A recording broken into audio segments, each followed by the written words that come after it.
Here is दीप्सियाँ। मैं आज की इस वीडियो में आपके लिए पूरी पृष्ठभूमि की समरी एडअप करने वाला हूँ, जो मैंने पिछले दिनों कुछ यूट्यूब शॉर्ट्स की हेल्प से कवर की है, और इसमें मैं उसकी पूरी समरी डालने वाला हूँ।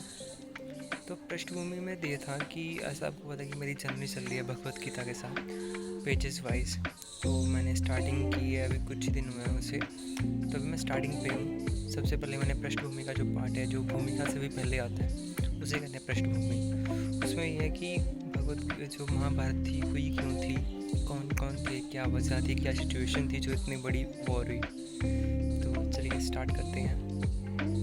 जो ये बात थी 5000 आज से 5000 साल पहले की बात है। भगवान श्री कृष्ण जो अर्जुन थे उनको ज्ञान दे रहे थे, तो ये सब वॉर स्टार्ट हुई। सबसे पहले मैं स्टार्ट करता हूँ इस वॉर को कि दो भाई थे, ठीक है। एक का नाम था धृतराष्ट्र, दूसरे का नाम था पांडु। दोनों सगे भाई थे। इनके पिताजी का नाम था राजा भरत, ठीक है। दोनों भाई थे, दोनों में से बड़ा भाई धृतराष्ट्र था, लेकिन वो आँखों से अंधा था, ठीक है। इसकी वजह से जो राज्य सिंहासन था उसे ना मिलकर उसके छोटे भाई पांडु को मिल गया। लेकिन पांडु जो था श्रापित था। इसकी वजह से कुछ समय बाद पांडु की मौत हो गई। जब उसकी मृत्यु हो गई तो जो राज्य सिंहासन था वो उसके बड़े भाई जो अंधा था धृतराष्ट्र, उसको शिफ्ट हो गया। और धृतराष्ट्र के 100 पुत्र थे, लेकिन पांडु के 5 पुत्र थे। जब पांडु की मृत्यु हो गई तो पांडु के पुत्र और धृतराष्ट्र के पुत्र साथ रहने लगे उसी राज्य महल में। तो उसके बाद जो द्रोणाचार्य थे, गुरु द्रोण, उन्होंने इन दोनों जो थे धृतराष्ट्र के पुत्र और पांडु के पुत्रों को शस्त्र विद्या सिखाई, सब कुछ सिखाया। और जो भीष्म पितामह थे वो उनके मार्गदर्शक थे।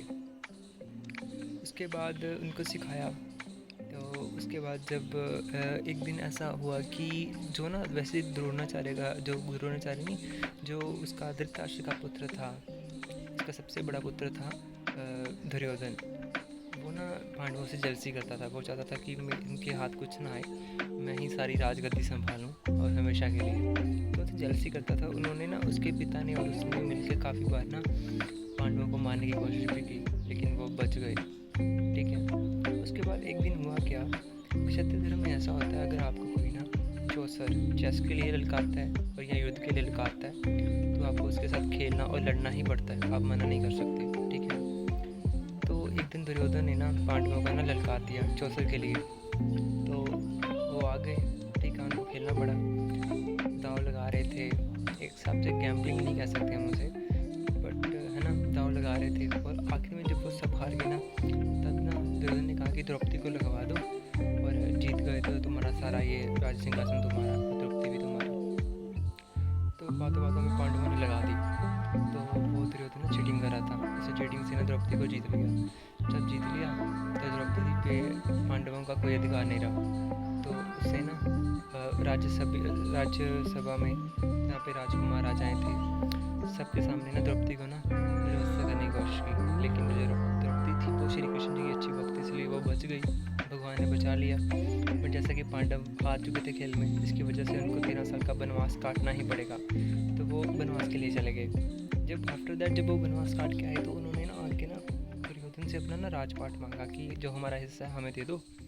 लेकिन दुर्योधन तो वो जलसी करता था, वो आगे चाहता था कि मैं इनको कुछ नहीं दूँ, तो उसने मना कर दिया।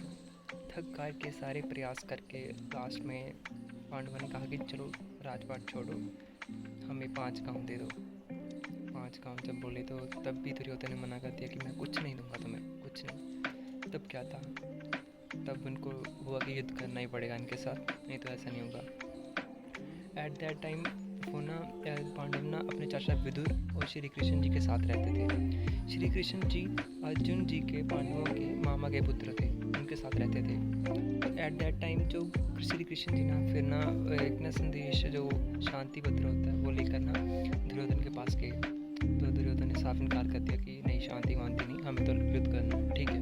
तो ठीक है, युद्ध होगा। युद्ध के टाइम हुआ क्या कि भगवान कहते कि मैं लड़ना नहीं चाहता, ठीक है। मैं आपको ऑप्शन देता हूँ कि एक तरफ मेरी विशाल सेना होगी, दूसरी तरफ मैं होऊंगा, लेकिन मैं खुद लड़ूंगा नहीं, मैं बस मार्गदर्शन करूंगा। जो पांडव थे उन्होंने भगवान श्री कृष्ण को पहचान लिया था कि ये परम सत्य है, परमेश्वर है। लेकिन जो दुर्योधन थे उन्होंने उनकी विशाल सेना को चूज़ कर लिया, तो दोनों तरफ ऐसे हो गया। तो उसके बाद जो थे कुरुक्षेत्र के युद्ध स्थल में खड़े हो गए। और ये है पृष्ठभूमि कि कैसे शुरू हुआ और रणभूमि तक, युद्ध स्थल तक कैसे सिचुएशन आ बनी। अब भूमिका में जो थोड़ा सा बताया जा रहा है, इंपॉर्टेंस बताई जा रही है, और उसके बाद हमारा शुरू होगा ये असली वाला युद्ध। तो ये थी अभी तक की पृष्ठभूमि, और उसके बाद मैं भूमिका शुरू करने वाला हूँ।